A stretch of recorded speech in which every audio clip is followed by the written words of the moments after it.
Hello guys, mahilig ba kayong mag-colorate ng inyong buhok? Kagaya ko. Guys, kung gusto nyong makatipid, kailangan mag-practical tayo guys. O, pwede naman tayo lang maglilinis.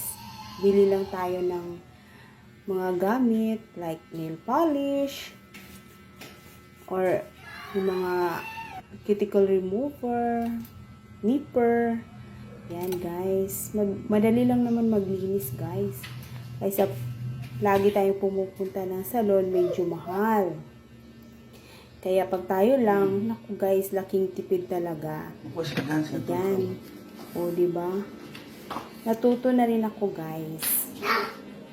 Yan. Maganda na yung nails ko. O, tingnan nyo. Ano ay imong mouth ha? Mukhang tao na ulit. Laking tipid guys.